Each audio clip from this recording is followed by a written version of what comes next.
बोला? 4 बजे पर बजे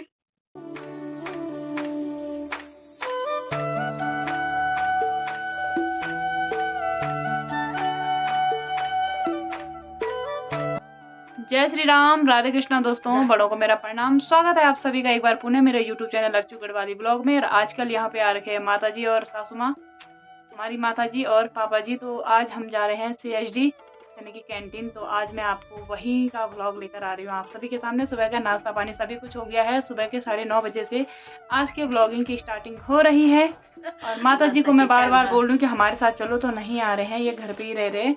सोना अपने दादाजी को लेकर चले गए हैं क्योंकि दादाजी थोड़ा धीरे चलते हैं। यहाँ पे थोड़ा चढ़ाई भी है तो उनको चलने में थोड़ा दिक्कत होती है। तो इसलिए सोना और उसके दादाजी निकल गए आगे और मैं मिलती हूँ आपको सीधा आगे, उनसे मिलवाती हूँ। और माता जी नहीं मान रही हैं। चल रहा एक बार मिलवा चलो। नहीं, तो माता जी घर पे ही है। चल चलो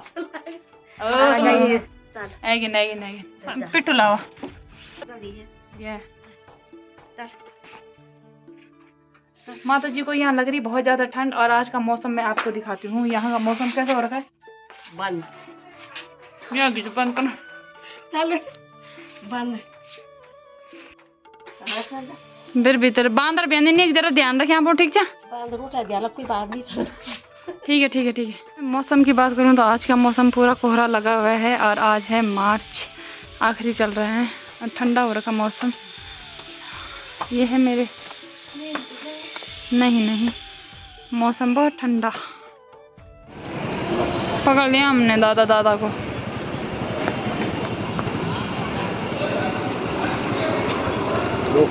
कुछ बोलेगा, बोलो आ रहा है पीछे। हाँ नहीं बोलो कुछ।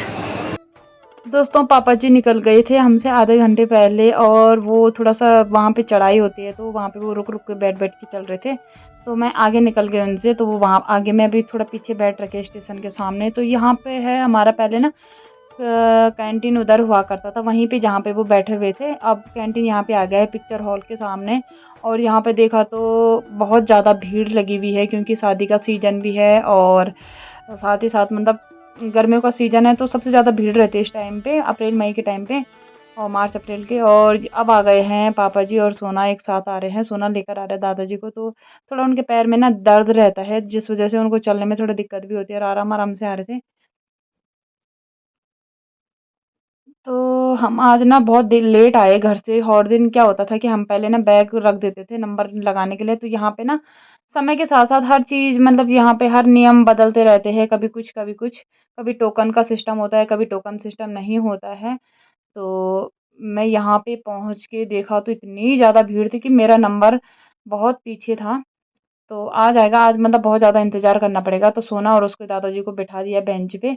तो यहाँ पर बहुत दूर-दूर से लोग आते हैं। पैठणी, थैलीसैंण से भी यहाँ देखो आप कितने सारे बुजुर्ग दादाजी लोग, दादी लोग यहाँ पे बैठे हुए हैं। तो सुबह-सुबह यहाँ पे पहुँच जाते हैं। बहुत दूर-दूर से यहाँ पे आते हैं लोग सीएसडी में सामान लेने के लिए। और यहाँ पे नियम ये हो चुका है, जिनका कार्ड है उन्हीं को आना होगा, नहीं तो मतलब सामान नहीं मिलेगा। और यहाँ पे इतनी लंबी लाइन लगी हुई है, ये देखो बहुत ज़्यादा लोग। अब मैंने अपने बैग भी रख दिया है तो मेरा अभी बहुत पीछे का 25वां 26वां नंबर है। और ये पूरी लिस्ट लगी हुई है कि क्या-क्या किसको कितना सामान मिलेगा या जो भी होगा। यहाँ पे पहले ये होता था कि हम बाहर से पर्ची में नंबर हम बोलते थे हमको क्या सामान चाहिए और उसके हिसाब से हमको सामान दिया जाता था। लेकिन अब क्या होता है ना, कैंटीन में 2 या 4 लोगों को एक साथ अंदर भेज दिया जाता है। और जैसे बाहर शहरों में होता है ना ट्रॉली सिस्टम, हमको अपनी पसंद का सारा सामान हम चूज़ करके निकाल सकते हैं, वैसे ही सिस्टम अब यहाँ पे हो गया है। तो अब मेरा नंबर आने वाला है, बस अब मैं जल्दी से ही अंदर जाऊँगी। लेकिन क्या है कि अंदर ना फ़ोन वगैरह लेके जाना अलाउड नहीं है। तो अब मेरा नंबर आएगा तो फिर उसके बाद जाएंगे हम घर। 2 बज गए लगभग। और मैं जैसे ही घर के लिए आई तो मुझे मार्केट में मेरे ससुराल की शॉपिंग है, मेरे सारे ससुराल वाले हैं और ये मुझे ले आ रहे हैं पौड़ी में। पहुंच चुकी मैं घर पे। दोस्तों, घर पहुंच गए हैं और 2 ढाई बज चुके। आज कैंटीन से आते ही 2 बज चुका था तो फटाफट से खाना बनाया, फिर माताजी लोगों को दे दिया है। और अभी शाम का टाइम है दोस्तों। तो शाम के टाइम पे हमने 5 बजे चाय वगैरह पी। और चाय पी के हम थोड़ा बैठ रखे थे। तो सोना की दादी ने सोना को बोला कि थोड़ा सा कुछ पढ़ ले। उसकी एक बुक रखी हुई थी वहाँ पे, तो माताजी यहाँ पे पढ़ रहे। तो आप भी सुनो।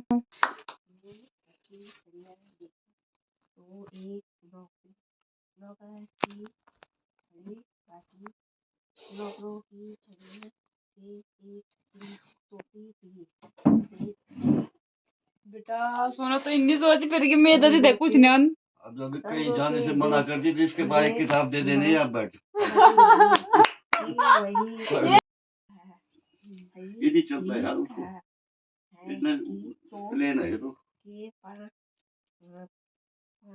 पाँव नहीं होते दोषी व्यक्ति की परछाइयाँ भी उसका पीछा करती है। हाँ क्या समझे आप इस कहानी से आप बताओ हम नहीं आपने ये कहानी क्या सुनी तुमने ये कहानी पूरी पढ़ी तुम ये क्या लिखी मुझे मेरी दादी ने इनका चोर की दारी में तिनका नहीं दुख तो ये दुई पास पड़े अभी नहीं थे दुई भी नहीं करे तुम दुई पास नहीं आपको नहीं दिखा देगा उससे तो मेरे प्यारे दोस्तों अभी तक आपने देखा कि सासू माँ एक बुक थी सोना की उसको पढ़ रहे थे और उसके बाद की जो वीडियो थी पता नहीं मेरे फ़ोन से कैसे डिलीट हो गई है तो वहाँ वो एक कहानी पढ़ रहे थे तो मुझे यकीन नहीं हो रहा था कि मतलब कि वो पढ़ते हैं वैसे तो उनको पढ़ना आता है ऐसा नहीं है लेकिन उस टाइम ना अपने स्कूल के टाइम पे जब मेरे सासू माँ बताती हैं कि वो कक्षा 2 साल ही वो स्कूल जा पाए उसके बाद वो स्कूल नहीं जा पाए क्योंकि उनकी तबीयत ख़राब हो गई थी जिस वजह से उनको स्कूल छोड़ना पड़ा और आपको तो पता ही है पुराने अगर हम 2 साल में कितना कवर करता है इंसान और ABCD वगैरह ही सीखते हैं जबकि आजकल के बच्चों को फर्स्ट में आने से पहले उनको 3 साल नर्सरी LKG UKG उसके बाद वो फर्स्ट में आते हैं और फर्स्ट सेकंड तक आने में उसके बाद थोड़ा बहुत उनको मात्राओं का ज्ञान होता है तब वो पढ़ना सीखते हैं और उस टाइम पे फर्स्ट क्लास और सेकंड क्लास मतलब 2 क्लास कक्षा ही उन्होंने पढ़ी और इतनी अच्छे से हिंदी पढ़ रहे थे तो मैं मतलब क्योंकि उन्होंने मेरे सामने कभी ऐसे कुछ पढ़ा नहीं लेकिन वैसे वो साइन वगैरह कर देते थे तो मुझे लगा कि ऐसे साइन तो सभी करते हैं ऐसे तो मैं सच में मैंने पहली बार उनको ऐसे पढ़ते हुए देखा तो मुझे बहुत ज़्यादा खुशी हुई कि तब मैं सोना को यही बोल रही थी कि ये मत समझना कि मेरी दादी को नहीं आता पढ़ना अब दादी तुझे हिंदी में पढ़ना सिखाएगी तो हिंदी की वो बुक थी और उसमें निबंध कुछ था उसमें एक कहानी थी चोर की दाढ़ी में तिनका और उस कहानी को वो पढ़ रहे थे थोड़ा आवाज़ में उनकी थोड़ा सा धीरे आ रही थी तो सोना को बोला था उन्होंने कि थोड़ा पढ़ा और इसने थोड़ा सा 2 लाइन लिखी और उसके बाद दादी ने बोला कि मैं पढ़ती हूँ मैं पढ़ के सुनाती हूँ तो मैं एक छोटी सी क्लिप वीडियो की बनाई और आप लोगों के साथ भी शेयर करी तो मतलब उस बुक में ना निबंध भी हैं पत्र भी हैं बहुत कुछ चीजें मतलब वो उसमें जितनी तो मतलब हमारी हिंदी की बुकें होती है वो सारी चीजें उसमें तो पुराने समय ना मतलब पहले फ़ोन तो होते नहीं थे तो चिट्ठी आना जाना चिट्ठी भेजना जब भी मेरे ससुर जी जॉब में रहते थे तो वो चिट्ठी भेजते थे तो मेरी सासू माँ बताते हैं कि मैं चिट्ठी पढ़ लेती थी तो ये तो मुझे पता था कि वो पढ़ लेते हैं लेकिन कभी ऐसे इस तरीके से उन्होंने मेरे सामने कभी नहीं पढ़ा और जब वो पढ़ रहे थे ना तो मुझे मतलब बहुत अंदर से इतनी ज़्यादा खुशी हो रही थी मुझे मतलब यकीन नहीं हो रहा था कि वो इतनी अच्छे से स्पष्ट हिंदी पढ़ रहे थे थोड़ा आँख थोड़ा कम देख रहे थे मतलब वैसे उन्होंने चश्मे लगा रखे थे पर फिर भी क्योंकि बारीक लिखा हुआ था तो उम्र के अनुसार ना नज़र थोड़ा-सा कम हो जाती है। तो उम्मीद करती हूँ आप लोगों को आज का व्लॉग अच्छा लगा तो प्लीज़ लाइक, शेयर, सब्सक्राइब ज़रूर कर देना। व्लॉग आने में थोड़ा लेट हो रहा है क्योंकि मैं गाँव गई और वहाँ पे ना नेटवर्क की बहुत ज़्यादा प्रॉब्लम होती है, नेटवर्क बिल्कुल ही नहीं होते हैं। इस वजह से मैं ना व्लॉग नहीं डाल पाई। तो अब आपको मेरे सारे व्लॉग देखने को मिलेंगे कंटिन्यू और ऐसे ही वीडियो मैं आप सभी के सामने लेकर आती रहूँगी। तो प्लीज़ चैनल को like, share, subscribe. Radhe Krishna, अपना ख़्याल रखना। Bye bye.